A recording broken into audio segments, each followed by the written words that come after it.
Muy buenos días.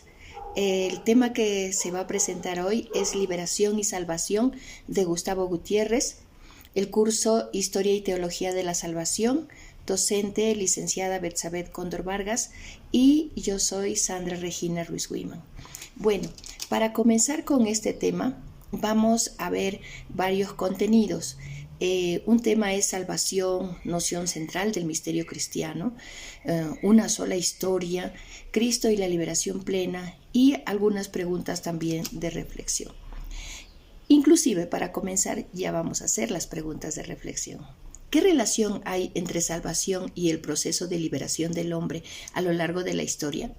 ¿Qué significa, a la luz de la palabra, la lucha contra una sociedad injusta, la creación de un hombre nuevo? Esas son las preguntas que se nos hace en el texto y esperemos que conforme vamos explicando los conceptos podamos entender mejor este tema. El punto número 1 es salvación, noción central del misterio cristiano. Se nos dice que la salvación es un concepto que mucho se estudia a lo largo del tiempo y precisamente en estos últimos tiempos se pretende revisar y profundizar más. Tenemos dos enfoques o dos etapas estrechamente ligadas, uno de lo cuantitativo, dos a lo cualitativo. Vamos a ver de lo cuantitativo. De lo cuantitativo, en este punto se habla de la universalidad de la salvación, pero la Iglesia era la mediadora en ella.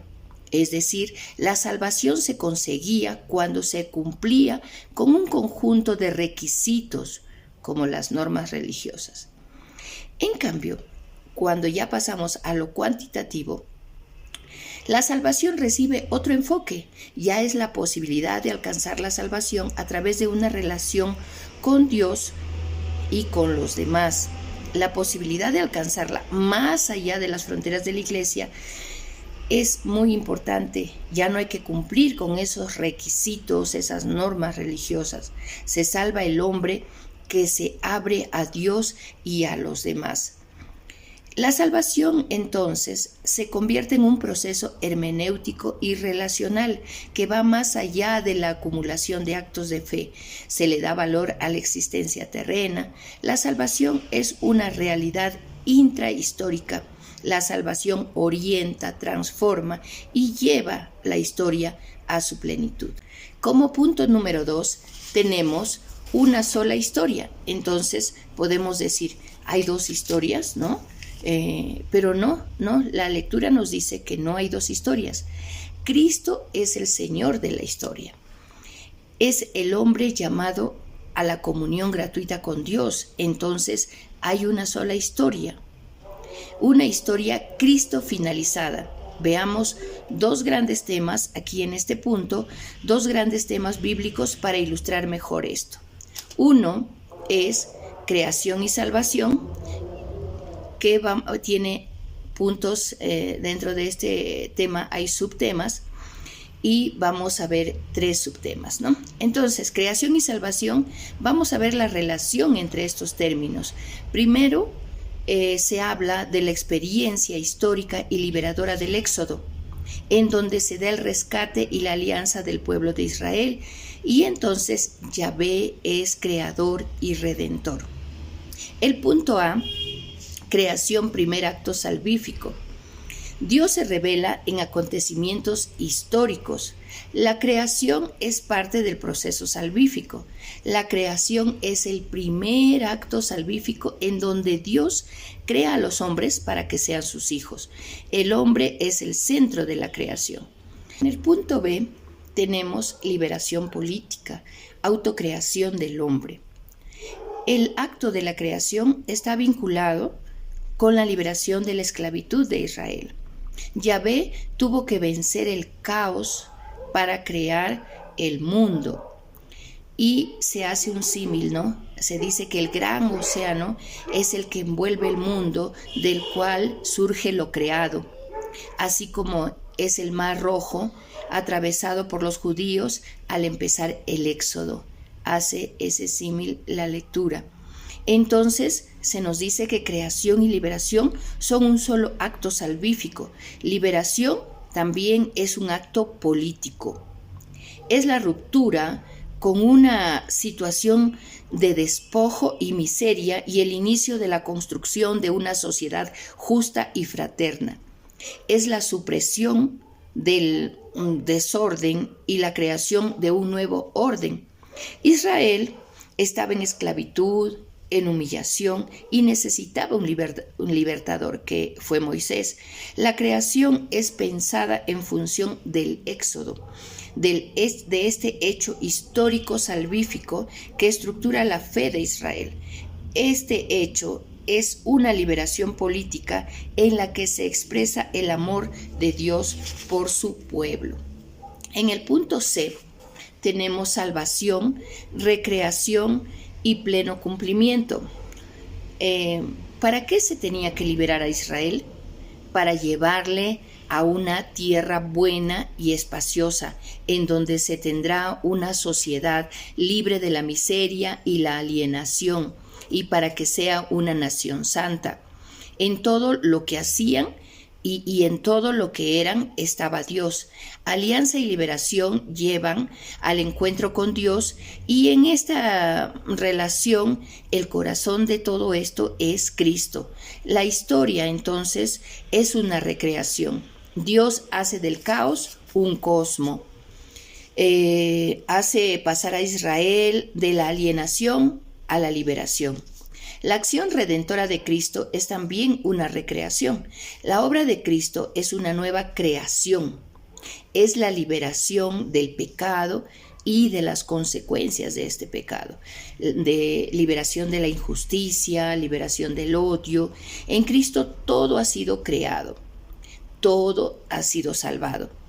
El hombre es el centro de la obra creadora y está llamado a prolongarla por medio del trabajo.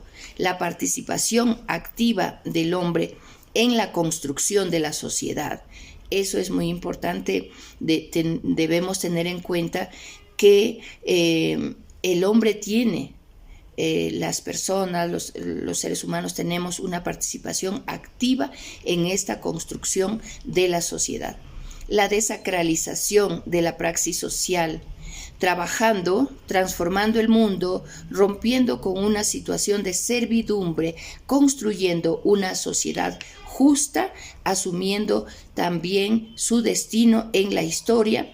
El hombre se forja a sí mismo, sufre opresión y tiene que luchar para librarse de ella. Entonces, esto es fundamental en este punto: recreación y pleno cumplimiento. Pasamos al punto número 2, que son las promesas escatológicas. En este tema dice que atraviesa toda la Biblia y está presente en la actualidad también.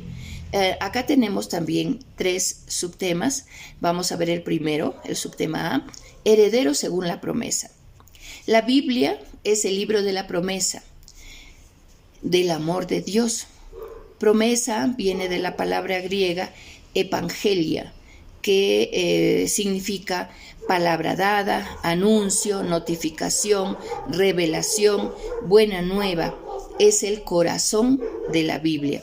La promesa es la que orienta toda la historia hacia el futuro, en una perspectiva escatológica. La promesa comienza con Abraham, ¿no? Abraham es el punto inicial de la obra salvífica, y la promesa se cumple con Jesús. Entonces, en Jesús somos descendientes de Abraham, herederos según la promesa. Ese misterio debía permanecer escondido hasta la plenitud de los tiempos. Al inicio la promesa era para el pueblo de Israel, recordemos, y luego se dio para todos. La resurrección también es el cumplimiento de la promesa. Cristo es el cumplimiento en la realidad histórica, pero que se proyecta hacia el futuro. La promesa es inagotable y domina la historia. En el punto B está escatología, futuro y actualidad histórica. hay expectativas del cumplimiento final de las promesas de Dios. La escatología no es solo un asunto de lo que vendrá, del futuro, sino también de poner atención al presente, a la actualidad, al compromiso histórico del hombre en el aquí y ahora. El punto C nos habla de promesas escatológicas, promesas históricas. El verdadero objeto de la promesa está velado, nos dice el texto, por un lenguaje figurativo trabajado por los profetas. Hay que saber discernir lo que debe ser tomado al pie de la letra y lo que debe ser entendido figurativamente. En este sentido, las promesas escatológicas no son solamente futuras, sino que están entrelazadas con la historia humana y con las luchas contemporáneas. Esto implica una acción frente a las realidades políticas y sociales actuales. La supresión de la miseria y la explotación es un signo de la venida del reino. Reino e injusticia social son incompatibles. La lucha por la justicia es la lucha por el reino de Dios. La promesa escatológica se convierte así en un motor de transformación social que impulsa a combatir la injusticia y a vivir plenamente en fe. Y luego vamos a pasar al punto número 3, que es Cristo y la liberación plena. En este punto tenemos 3 subtemas importantes, ¿no? Pero este es el punto como que da la conclusión a todo lo que se ha dicho. La salvación comprende a todo hombre y a todos los hombres. La acción liberadora de Cristo está en el corazón del fluir histórico de la humanidad. El punto número 1 nos dice progreso temporal y crecimiento del reino. El progreso temporal se refiere a la mejora de las condiciones de vida de las personas en este mundo, es decir, de condiciones menos humanas, carencias, abusos, explotación, injusticia, a condiciones más humanas, compromiso social, la lucha por la justicia, la fe, el amor de Dios de manera visible. Y el crecimiento del reino trasciende al ámbito puramente espiritual y es también social y político. Este crecimiento del reino se refleja en una realidad donde se instauran valores de justicia, paz, solidaridad. El crecimiento del reino es un proceso histórico, debe ser concreto y real en la vida cotidiana de las personas. Cuando se lucha por una vida digna y por la transformación social, entonces allí también estamos viendo el crecimiento del reino según este autor. El tema número 2 es el horizonte de la liberación política. Aquí es importante ver el papel liberador y protagónico del hombre, señor de la creación y copartícipe de su propia situación. El trabajo del hombre, la transformación de la naturaleza, dice que solo prolonga la creación si no está alienado por estructuras socioeconómicas injustas. Muchos pueblos viven en un contexto de injusticia, pobreza, opresión.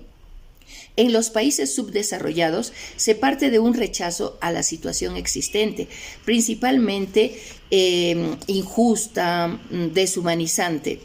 Hay que luchar contra esas injusticias, contra sistemas opresivos y la promoción de estructuras que garanticen la dignidad humana y los derechos fundamentales.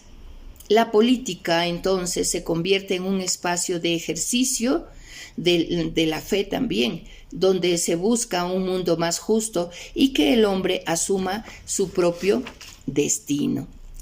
El punto número 3, Cristo liberador. El pecado se da en estructuras opresoras de explotación del hombre por el hombre, en la dominación y esclavitud de pueblos, razas y clases sociales. El pecado exige una liberación radical, una liberación política. Esta liberación radical es el don que aporta Cristo. Por su muerte y resurrección redime al hombre del pecado y no solo lo libera del pecado, sino que también le permite la entrada a la comunión con Dios. La salvación de Cristo es una liberación radical de toda miseria, despojo, alienación. Un texto misionero latinoamericano nos dice: todo el dinamismo del cosmos y de la historia humana, el movimiento por la creación de un mundo más justo y fraternal, por la superación de las desigualdades sociales entre los hombres, los esfuerzos tan urgentes en nuestro continente por liberar al hombre de todo aquello que lo despersonaliza, es decir, la miseria física y moral, la ignorancia, el hambre, así como la toma de conciencia de la dignidad humana, tienen su origen, son transformados y alcanzan su perfección en la obra salvífica de Cristo. En Él y por Él, la salvación está presente en el corazón de la historia de los hombres y no hay acto humano que, en última instancia, no se defina frente a ella. Entonces, a raíz de todo este tema, ¿no?, de liberación, salvación y de realmente una lucha día a día, que nos corresponde también a nosotros hacer en el aquí y ahora, en el presente, vienen algunas preguntas de reflexión para poder finalizar este tema. ¿Es la teología de la liberación una reinterpretación legítima del cristianismo o una desviación peligrosa que distorsiona el mensaje evangélico? ¿Debería la Iglesia involucrarse activamente en la lucha por la justicia social y política o debería limitarse a su labor espiritual? ¿Es válido que los teólogos y líderes religiosos se involucren en la política y la economía? ¿Se puede hablar de salvación sin un compromiso concreto con la justicia social? ¿Es la salvación un concepto que trasciende la lucha por el bienestar en este mundo? En contextos de opresión extrema, ¿es justificable el uso de la violencia en la búsqueda de liberación? ¿Dónde trazamos la línea entre la resistencia y el extremismo? ¿La teología de la liberación es suficiente para abordar las complejidades de la identidad cultural y la diversidad en el contexto latinoamericano y global? Y finalmente la última pregunta: ¿la teología de la liberación tiene un futuro en la Iglesia contemporánea o es un fenómeno cuyas ideas están destinadas a desvanecerse frente a nuevas corrientes teológicas? Con estas preguntas los dejo para que podamos reflexionar, para que podamos también seguir leyendo y ampliar este tema muy importante. Muchísimas gracias.